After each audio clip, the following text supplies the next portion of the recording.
Bueno, en esta ocasión quiero hablar un poquito acerca de la profecía, el fin de la profecía de los 2300 tarde y mañanas y el pueblo después de esta profecía. Es un tema muy delicado porque suele tocar, al hablar de este tema, se suelen tocar eh,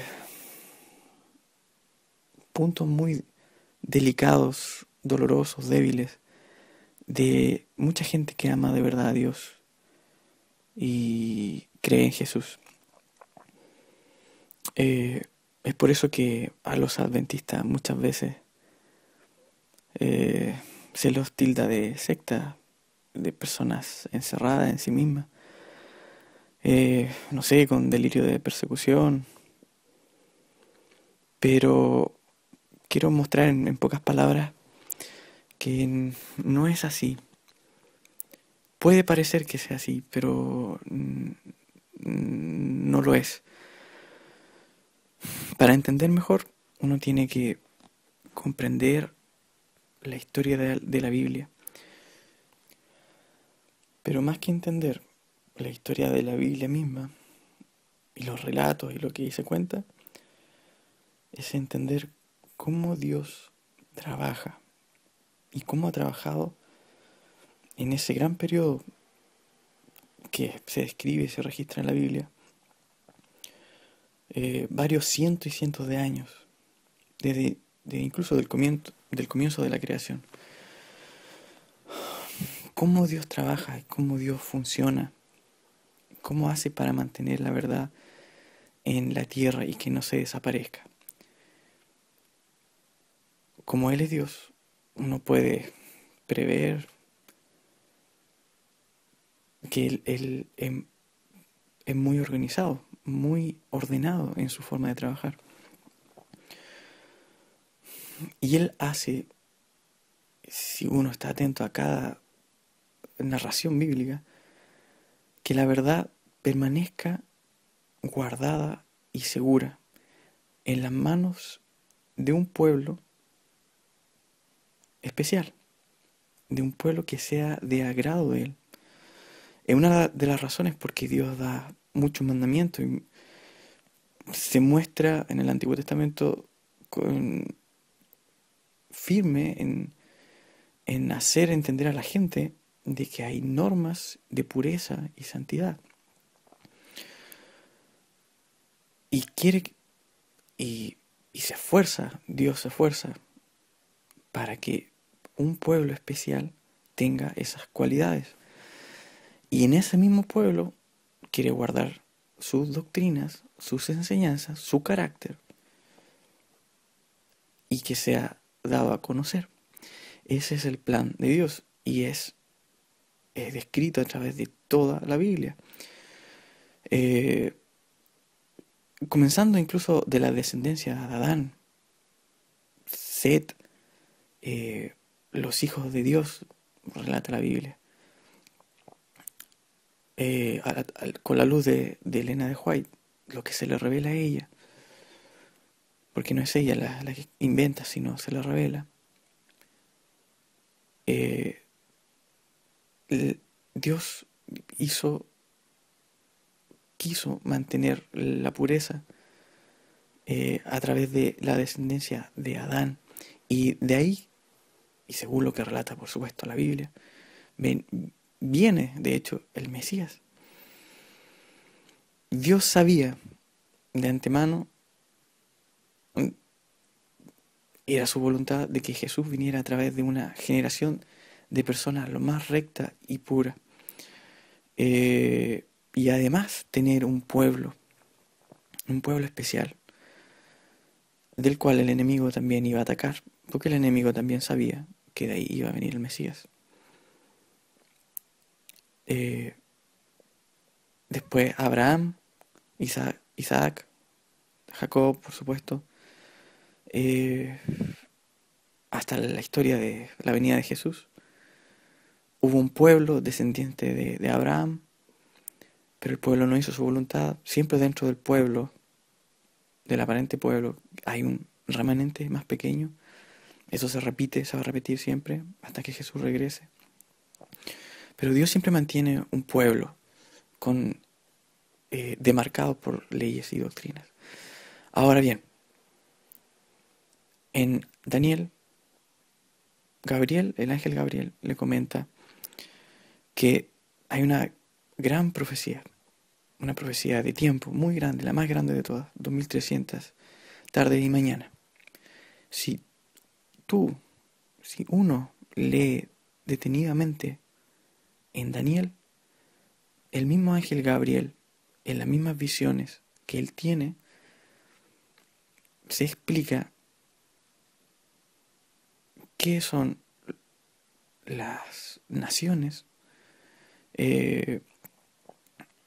y describe y hace entender a Daniel qué elementos hay ahí que en cierta manera van a mostrar la historia de la humanidad, ya a través de naciones, pero también hasta en profecía de tiempo.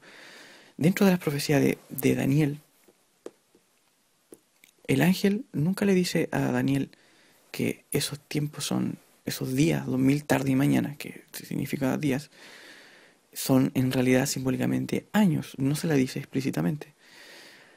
Pero si uno ve lo, eh, la profecía de las 70 semanas, que era el tiempo destinado para el pueblo de Dios, se cumple exactamente, se finaliza al final de la muerte de Esteban. Es importante que estudiemos eso. El mismo ángel Gabriel le dice que en la última semana de las 70 semanas, a la mitad de esa semana, iba a morir el Mesías. A la mitad de esa última semana.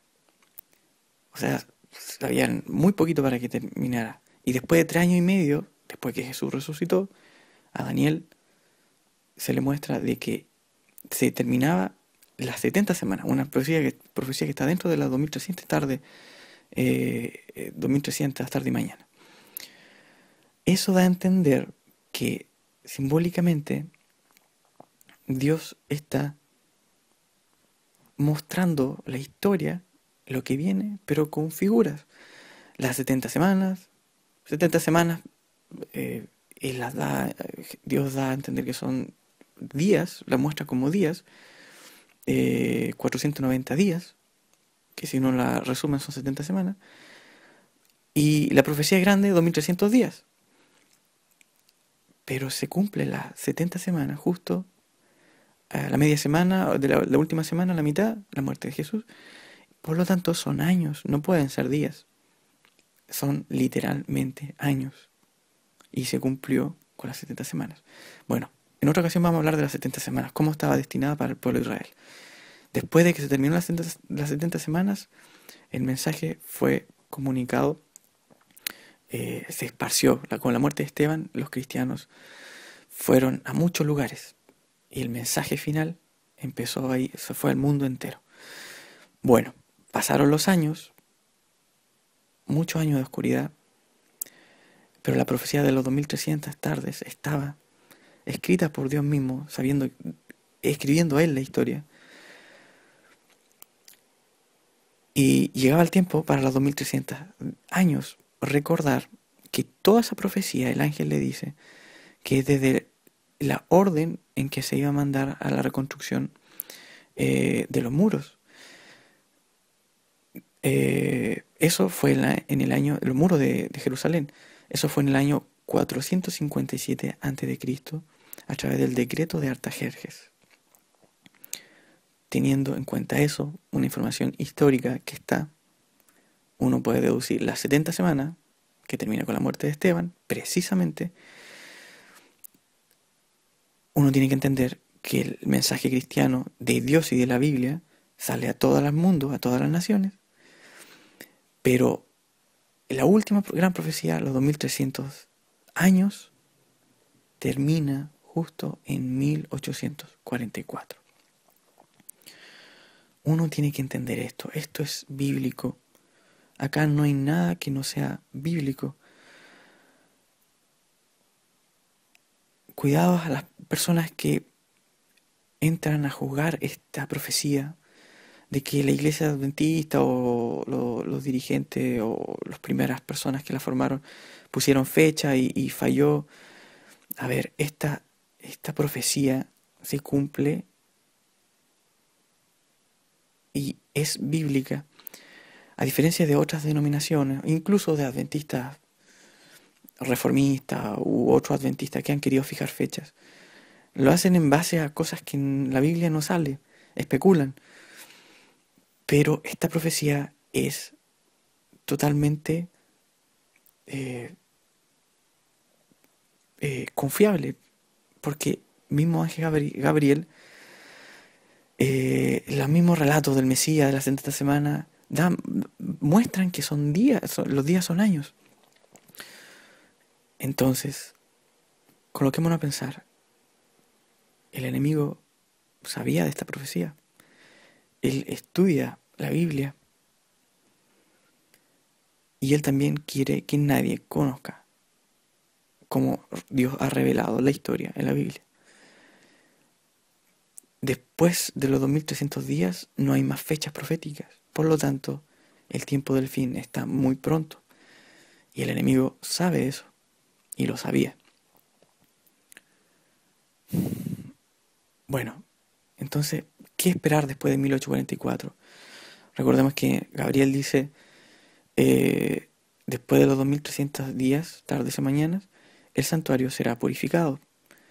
Cuidado con la gente que se burla del santuario celestial. Hay un santuario celestial, así como hubo uno terrenal.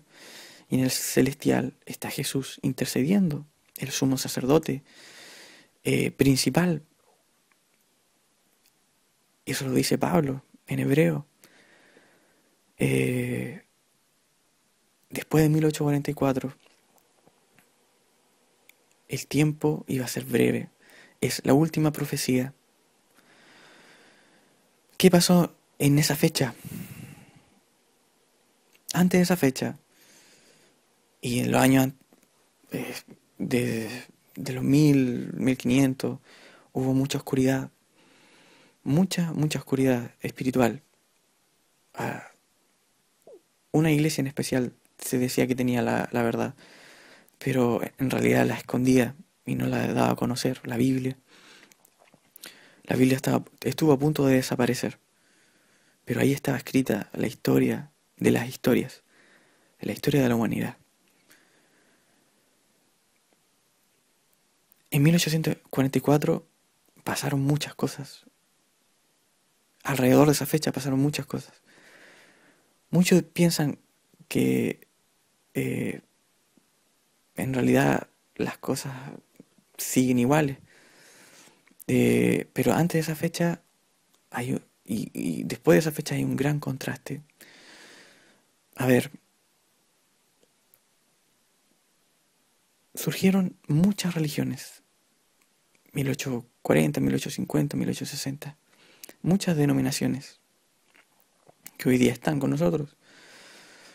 Apareció alrededor de esa fecha, en esa misma década,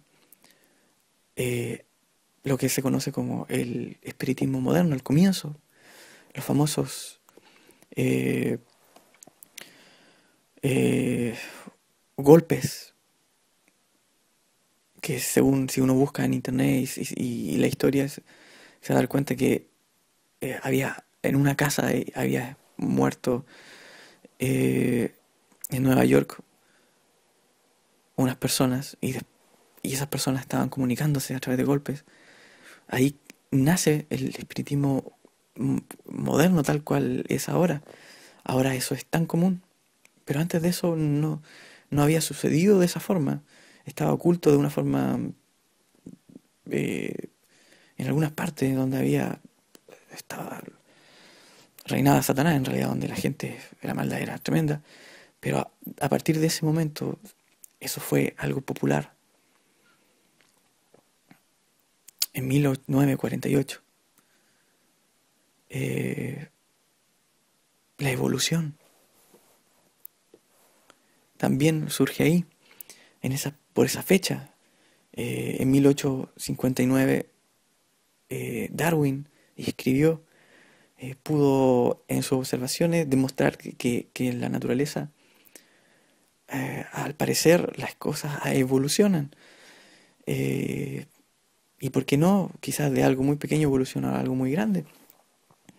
Nosotros sabemos que eso destruye el creacionismo y la Biblia misma.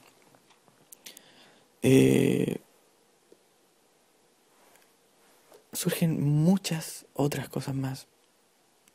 Lo principal quizás, la evolución y el espiritismo moderno. Las religiones, muchas, y entre todas, por ahí salió el adventismo. Ahora, yo les pregunto, si ese era el final de los 2300, tarde y mañana, ¿no iba a salir acaso un pueblo? Si Dios trabajó en el relato de la Biblia, como mostramos delante, a través de un pueblo consagrado, un pueblo, Dios mantenía un pueblo puro para ahí dejar su joya, su más preciada, su mandamiento, su testimonio, su revelación. Si no trabajó así en la Biblia, en los escritos de la Biblia, del Antiguo Testamento, Nuevo Testamento, ¿acaso no iba a ser eso el último tiempo que no queda, que resta de la humanidad? ¿Por qué no pensar así? Es lógico. Eh, ¿Y por qué no? Un pueblo tiene que surgir después de esa fecha. Para los que buscan religiones, buscan una religión correcta donde estar. Para los que son sinceros, están buscando realmente los principios, a Dios. ¿Dónde se muestra y se revela a Dios? ¿Dónde están sus pureza verdadera? Porque hoy día existen muchas verdades y no son, la verdad es poca, existe, pero está. Y Dios la quiere y siempre la ha almacenado en un grupo especial de personas. Esa es su iglesia. ¿Dónde buscar esa iglesia? Es ahí donde nosotros, los adventistas, con todo el respeto y el aprecio que se merecen todas las personas, denominaciones, porque todos son hijos de Dios, credos, cualquier parte de la sociedad que se merece ese respeto, pero deben saber que hay un pueblo especial, como lo hubo antes, también está ahora. Ese pueblo debe ser agotado y encerrado por las mismas normas que Dios puso en los tiempos bíblicos. Si Dios es el mismo y no cambia, tiene que ser así. Entonces, debemos buscar o fijarnos en cualquier doctrina o religión, cualquier ciencia, no sé, extraterrestre, milagros. Bíblicamente solo hay una forma de buscar a su pueblo. En Apocalipsis sale cuál va a ser la última gran conflicto y cuál va a ser donde el enemigo va a ir a atacar más a qué grupo de personas. Y Juan lo dice en Apocalipsis, los que guardan los mandamientos del Señor y tienen la fe de Jesús. Creen en Jesús y guardan todos sus mandamientos. Si uno busca bien y piensa bien de todas las denominaciones que hay y que surgieron de esa fecha, ¿cuál sería la más cercana? Definitivamente sería los adventistas del séptimo día. Guardan el sábado tal cual se guardaba antes. Y además también son el único pueblo que profetiza acerca de las 2300 tardes y mañanas. y del santuario celestial, donde Dios está ministrando en el lugar santísimo en este momento. Después vamos a hablar un poquito de eso.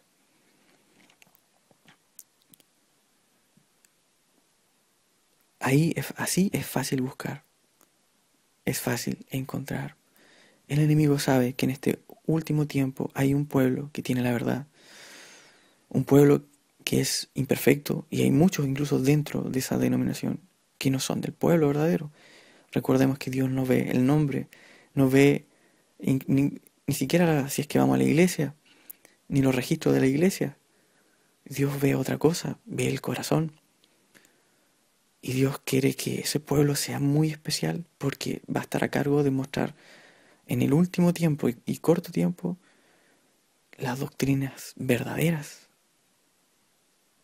Porque el enemigo está haciendo muchos milagros. Y ese es su plan. Y la verdad está ahí, en un pueblo especial. Ese pueblo lo guarda. Elena de White hablando acerca de esos últimos tiempos, habla mucho sobre ese pueblo especial. Y incluso de cuánto poco dentro de ese pueblo verdaderamente son el pueblo que Dios quiere, muy poquitos.